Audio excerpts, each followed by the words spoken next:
Welcome to feedbackthemagazine.com. I'm your host, Sonny Pinkney, and I have here with me today the creator and executive producer of the romantic comedy The Breakup, Mr. Tyrone Blassingame. How's everything, big guy? I'm good, man. Thank you for having me, man. I'm really blessed to have this opportunity, brother. No problem, anytime. Let's start out, firstly, you started out as a basketball player where you captured numerous awards, earning a basketball scholarship at the prestigious Cheney University, and you suddenly became an actor. How did that come about? It's funny because it started when I was in high school, actually, my senior year in high school. So I try to be slick and I was always a good dancer in a way. Like I used to like to dance. So I took a dance class, right? Not knowing that the dance class requires you to wear leotards, the tights. And I told my teacher, like, I'm not wearing no tights. I'm not going to do it. She's like, well, you're going to get it like a D if you don't wear the tights because you're coming unprepared every day. I said, well, I got to do what I got to do. I'm going to take this D as long as I still pass so I can graduate. But anyway, they offered me to be in this play, to be an understudy called West Side Story, the play. West Side Story, you ever seen that play? No, I haven't seen that play before. So it was a musical or whatever. So I was an understudy. So I'm like, yeah, I can do that. As long as the guys still show up, I'm never going to be able to be on stage. The guys stopped showing up. So I had to actually do the stage play. And from there, I kind of started to fall in love with theater. It was a different type of world. Like, it was fun. The people outgoing. I got to meet people that I never worried wouldn't even talk to because I was a basketball star. Not saying I was a bully or nothing, but it's people that, you know what I'm saying? You might say hi and just keep it moving, but not really get to know these people. It was a whole different side of things. So when I did go to college, I wanted to go for sports medicine, but they didn't offer sports medicine, to be a therapist, like to be a physical trainer or whatever. And I was like, let's try theater. Let's do the theater thing. So when I was in college, I actually played basketball, but I was a theater major also. Now, do you ever sit back and wonder how good you could have been if you would have continued playing basketball? I see people like Markieff Morris, like the twins that's in the NBA right now. One plays for Washington, the other one plays for the Celtics. And those like my young boys. And I played against them and, killed them or whatever. I ain't going to say kill them, but, I did my thing against them. So it's like, I probably could have been in the league. But actually, I fell in love with what I'm doing. Like, you get what I'm saying? So I don't really regret it. But sometimes you do think about that. Like, if I went hard, I probably could have. Now, my last question pertaining to your basketball career: who do you model who did your game best resemble a current NBA player? Like when you watch NBA basketball, is there a guy in the league right now that game resembles yours? In the league right now, I know people will think that is a high standard, but it's not for real. But I would say LeBron, like my unselfishness, my leadership compatibility, be able to do everything from block shots, guard, defend, rebound, score, and all that. But back then, I would say more like Jermaine O'Neal. That was my guy, Jermaine O'Neal and Kevin Garnett. So I would say more like Kevin Garnett. I would say that more than LeBron. Kevin Garnett, which was a 20, 10, and 5 type of guy, that was like probably me, get my 20, my 10 rebounds, my 5 assists, couple blocks, Okay, the big ticket. Ain't nothing wrong with that. Now, can you tell my audience, Tyrone, what is the main premise of your web series titled The Breakup? Okay, well, The Breakup is about a guy named Robert Perry who has attempts to break up with his girlfriend. He want to break up with his girlfriend, but he really can't find the words to break up with his girlfriend. So he's going through like a pull and tug type thing, like what should I say, what should I do, and all that. But of course, things don't plan out like he wanted to plan out. And once that hit the fan, once stuff hit the fan, like it's basically a reaction of what happens next with him and his journey with this relationship and career and every other thing with him, his friendship with his friends and all that. Those are basically the premises of it. Now, how did you arrive at the concept of the series? Did you have a personal experience that you went through? So this is funny because I said this before. It's like I wrote my own fate in a wrote the first one, well, when I aired the first one, but when I wrote it, there's some stuff that, a little arguments that goes on in the series that I've had with my girlfriend at the time, but we still was together at the time. But it seemed like after it dropped, it seemed like all that stuff that happened really happened in my life. So it was kind of like a personal experience in a way. But when I wrote it, it wasn't like that. I just really wrote something because I was watching something I forgot, and the person actually did break up with a girlfriend. So I'm like, what is, you know what to say or you know what to do? Then I'm like, let's make it funny because I wanted to do a comedy because being from Philadelphia, there's a lot of serious stuff because people write what they know. That's what I mean, as a writer, you're taught when you first start off writing, write what you know about, so people know more about poverty and hood and, you know, killings and stuff like that. That's what a lot of people from Philly do. You don't really see too many comedies coming from Philadelphia. So I wanted to do something different. So that's what made me kind of do this. You know what I'm saying? Have my friends in a different light because I was, like I said, I started off in theater, so I was an actor. I was being stereotyped, put in a box as a basketball player, a sports player, or a gangster or a thug or something like that. So I'm like, I want people to see me in a different light as well as my friends in a different light. So let's do something funny. Let's do something out the box that we don't see in Philadelphia. So when we do a reel, an actor's reel, they see something different. So that's my whole basis of really doing the show. Okay, so what should your viewers be expecting to see? A surprise. That's what I would definitely say. There's definitely a surprise. As you watch the last episode, you've seen that, you know, his friend told on him by accident, not purposely, because you don't condone your friend snitching on you. It's like, no. But a surprise because now she found out that he was going to break up with her first. Nobody never really noticed until we did that the last episode that she never knew that he was going to break up with her. So now that they found out that he was, what's going to happen next? But it's a surprise. There's going to be some surprising stuff, some heartfelt stuff in a way. I feel like besides, my favorite episode was probably episode 4, but this is probably my second favorite, if not the first. Like, they're kind of close. Like, the acting is definitely on point. The surprise factor behind it is going to be crazy. So I'm looking forward to everybody seeing it. And it's going to be dope. Now, my next question is, how taxing was it being the editor, the director, and the producer? It's stressful. But when you feel passionate about something, you have a crew and you have a cast that is passionate about something, it makes it a little bit easier. It makes it like you have to, you know, go through the stress that you go through. You know what I mean? Because you're making the schedule. You got to make the schedule. You got to shoot it.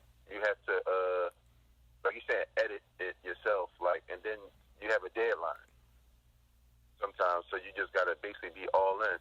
So it wasn't a problem for me to be all in as long as my cast and stuff was all in with me. You know what I'm saying? And then, of course, I get help by, you know, some of my friends. Like, I was editing the film, and then I sent it to my friend that lived all the way in Atlanta. He's back in Philly now. His name is Mark Showtime Johnson. And he'd tell me, like, oh, bro, I think you should do this. I should think you should do this.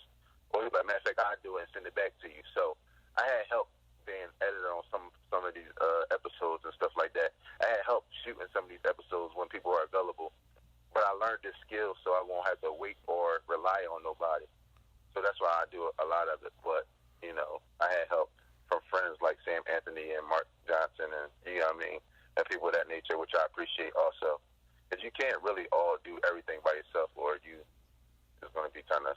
Yeah, everybody needs assistance. Yeah, everybody needs somebody, yeah. Exactly. Now, second set of eyes.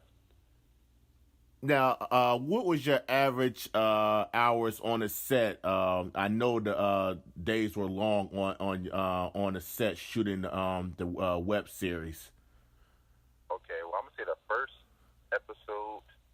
Well, we shot the first and second episode together as one because we was going to make it a short film at first. It was just supposed to be a short film, and that was supposed to be a series.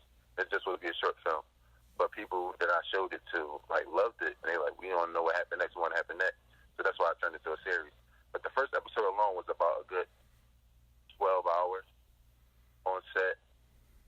And it's only just in the house. So It ain't like we had different locations, a whole bunch of different locations on the first episode. If you look at it, it's just solely in one house. So it was like 12 hours on that first set, and then the audio messed up, so we had to reshoot that whole episode again. So that's another 12 hours. You know what I mean?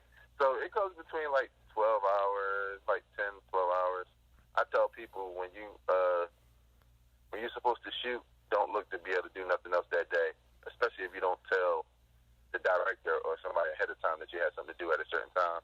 Like, you just think you're going to come on set and start doing something, like, oh, I got to leave, and you never told nobody. Don't plan on going nowhere because you got to really plan on being there all day.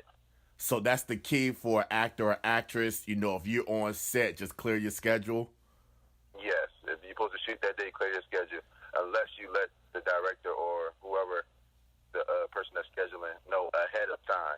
Because then they'll know, so they'll be like, okay, well, you can go first or whatever. Because, you know, being on set, anything can go wrong. You got to switch camera angles. You got to do all these things. And regardless if you got that all planned to a T, it still takes time. There's different angles you got to get. There's different lenses you got to get. So that means you got to take the lens off, put another lens on. Oh, now we got to refocus, y'all. We got to like, a lot of stuff. So, yeah, you got to plan on being there for a minute. Being there, just be there. I'll let you tell me ahead of time.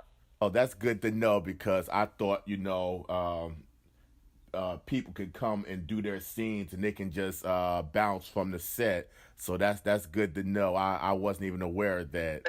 Their scenes and bounce from the set when they're done.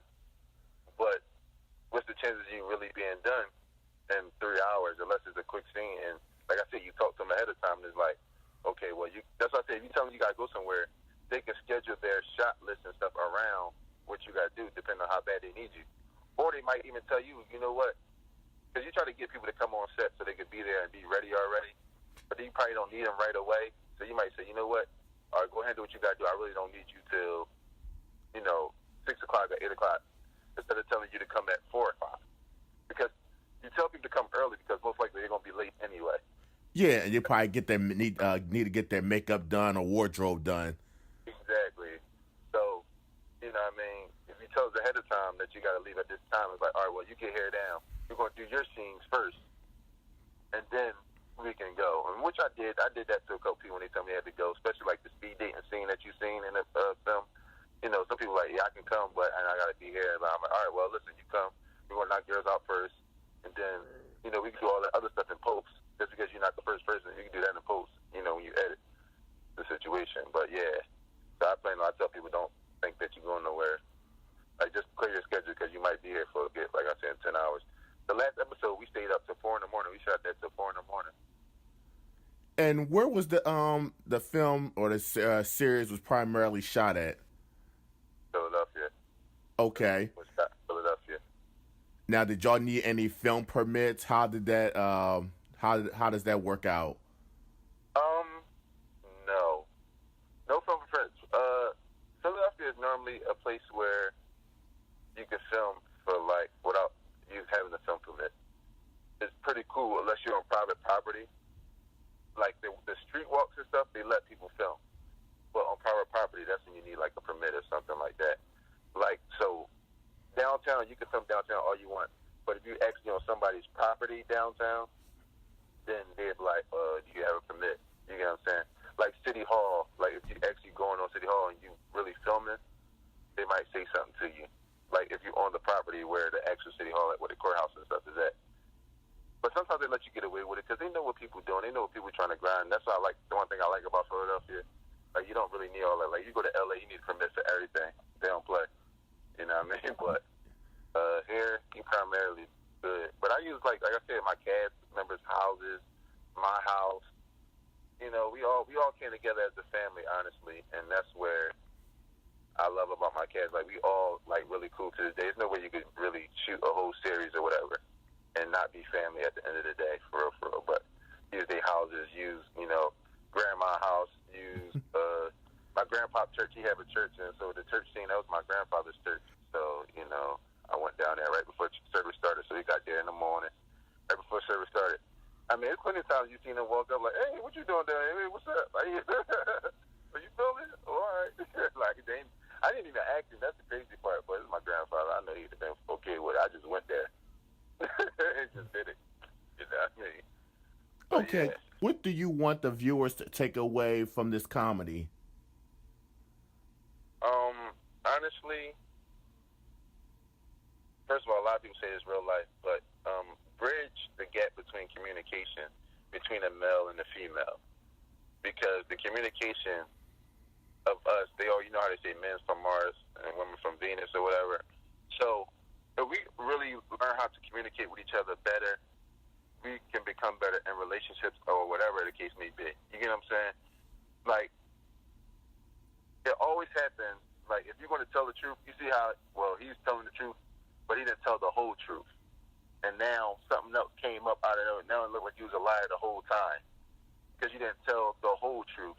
Like, men got to learn how to start telling the whole truth. And so the females, you know, like, if a man get caught cheating, right, per se, they might say stuff or about the stuff that they got caught about, but they don't tell the whole thing. And then if the girl forgive you and y'all start being good again, and then you don't do nothing else, and you faithful to your lady, but something come up from that time you did slip up and cheat. Now you like a whole liar all over again because you never told her the whole truth. So we got to learn how to bridge the communication between a male and a female, to be honest with you. But this real life relationship stuff that happens. There's plenty of people that came up to me like, yo, that's real, bro. That's real. That's real. So art is supposed to imitate life. So that's what I just wanted to do. I wanted to imitate life of things that really happen that's out here in a funny way to make somebody laugh, to make somebody really think, to make somebody, you know what I'm saying? So that's the whole goal of this series. Now, will the breakup series be made into a movie? I haven't thought about that. I have no idea. It can happen, so we're not going to say no. But as of right now, we're going to go to season 2. We're going to do a season 2, you know, so we look forward towards that. And we're going to see where it's at from there. Hopefully we can get it on some TV shows, some outlets, you know, some Netflix or Amazon or something. You know, that's the goal right now. But we haven't thought about a movie yet. And that leads me to my next question. I know you just said your main goal is to have it on Netflix and Amazon and, you know, possibly like on Bounce. Have you been in negotiations or have your agent talked to any presidents of these outlets about possibly broadcasting your web series? We're looking into it. That's what I want to say. We're looking into it. That's the main goal right now.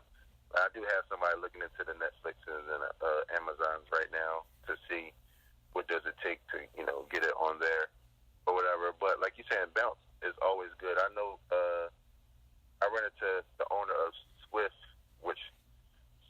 Entertainment, which is like somebody that always have a lot of stuff that's on Bounce TV. So Bounce will be a great outlet too to get it on like some type of TV because they're always looking for content. You know, I look at a lot of TV and I watch the networks that really need content, especially the content that we had that they don't have, which they're lacking. So that is the goal. But the first goal is to finish season 2 so we can have a whole bunch of content that we can really show them and say, you know what, this is what we have. So, which I want to give us to either play this or reshoot it. You know, reshoot it and, you know, however y'all want to do it. So. Okay, my last. Oh, I'm sorry.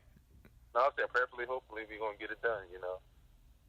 Speaking to existence. It's going to get done. Yes, like LeVar Ball, speaking to existence. Yeah.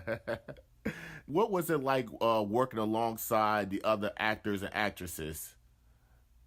Great time, man. Great time.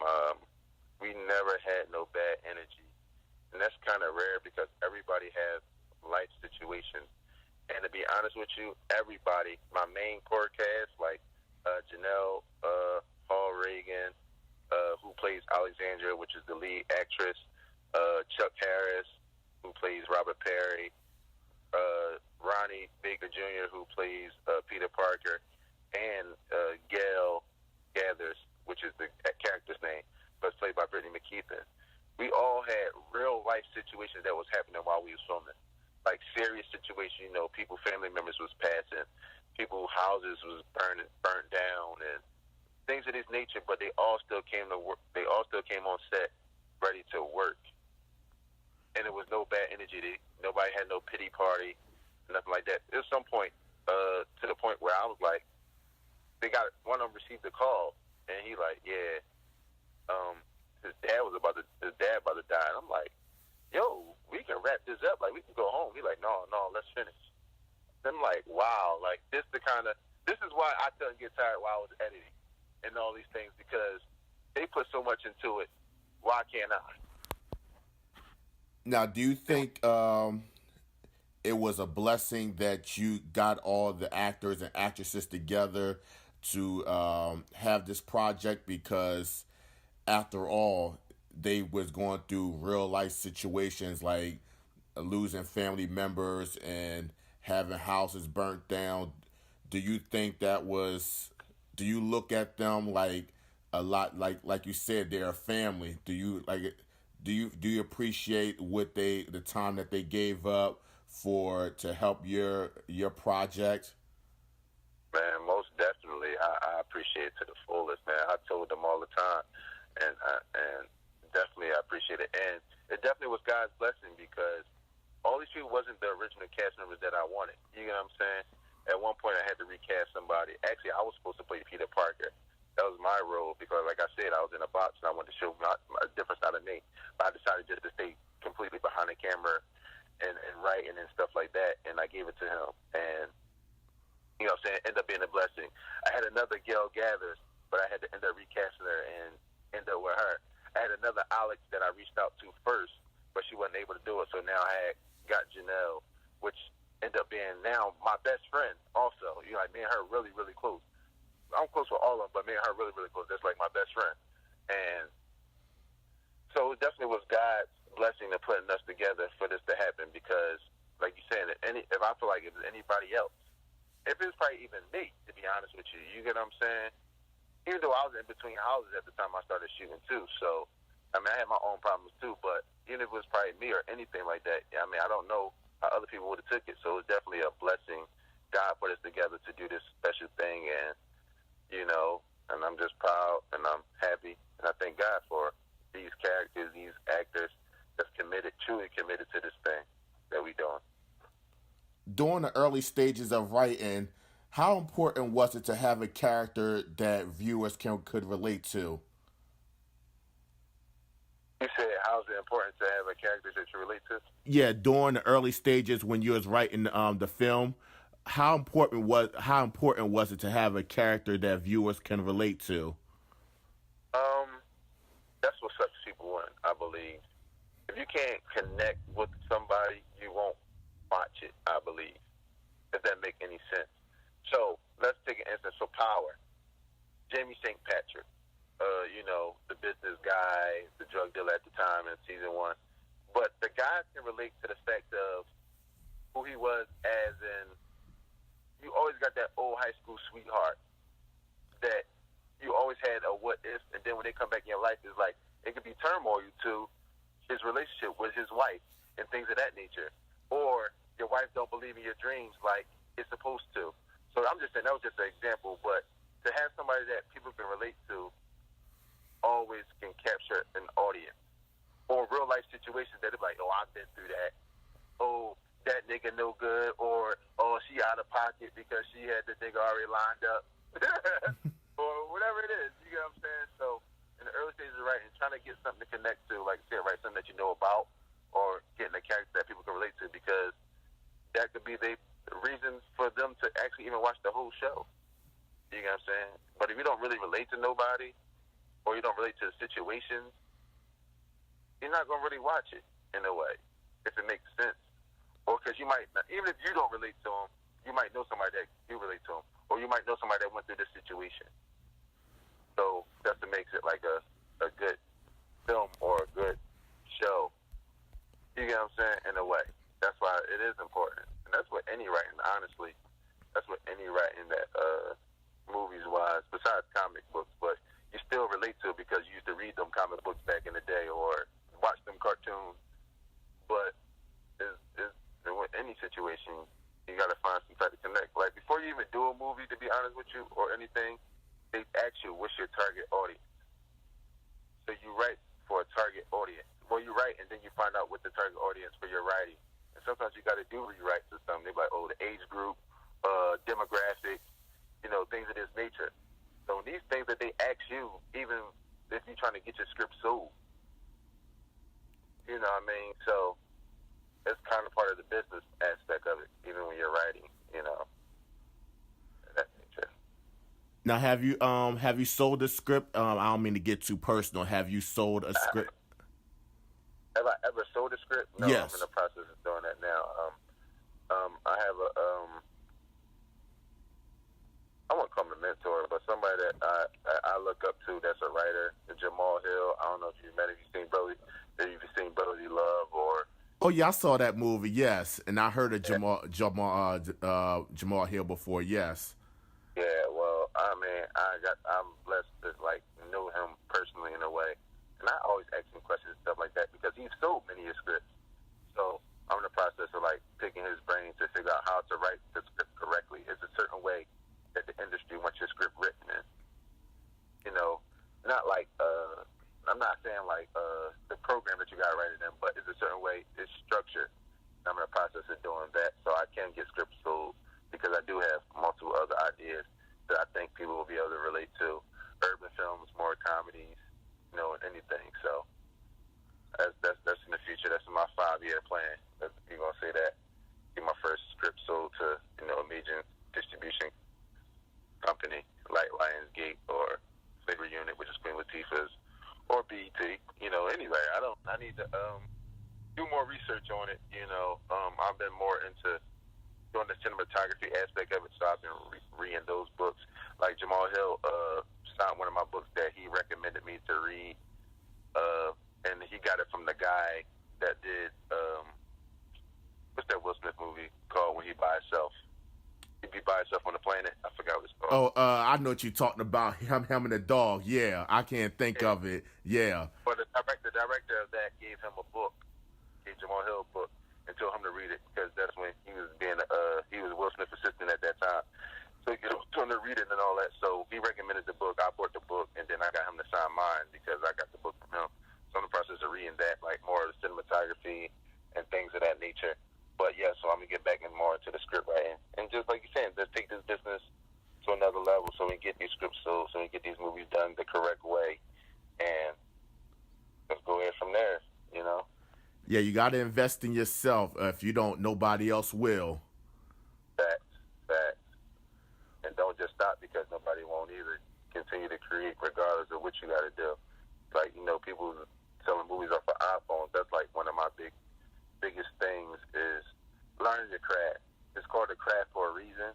When you're crafting something, you got to continuously shape it and form it and things of that nature. So I don't like people I'm not saying don't do it. Jump in, learn about it, but try your feet up, but don't just be cool and settle for that. Learn to craft it, learn to get better each time, study it, and things of that nature. So that's what I'm pretty big on, and that's what I'm trying to do as I'm still shooting and producing, things, and I'm still trying to craft and learn and learn and learn. That's what I want to do. I really want to learn as much as possible. All right, I want to thank you, Mr. Blassingame, for taking time out with me and feedbackthemagazine.com. And can you tell my audience where you can be found on your social media pages? Okay. Well, you can find the web series at The Breakup WS. The WS stands for web series. So The Breakup WS. Then you can follow my production company, which is OD Productions _. So OD Productions _. And my personal social media is Tyrone E. Blassingame. Tyrone E. Blassingame, which is a long name. So I always tell people, if you go on the Breakup page, if you go on my OD page, which is my production company page, you'll see my name. You can follow me from there because my name is super long on Instagram. It's a tongue twister. Right. Definitely, man. But I definitely appreciate you, bro. I appreciate y'all for me being able to do this, man. Feedback Magazine is what it is. That's what I'm talking about. That's what I'm rocking with. Let's get it. Yes, indeed. And I'll definitely come out and support you on your future projects and your future endeavors. I appreciate it. Same here, man. Definitely same here. I'm Sonny Pinkney, feedbackthemagazine.com.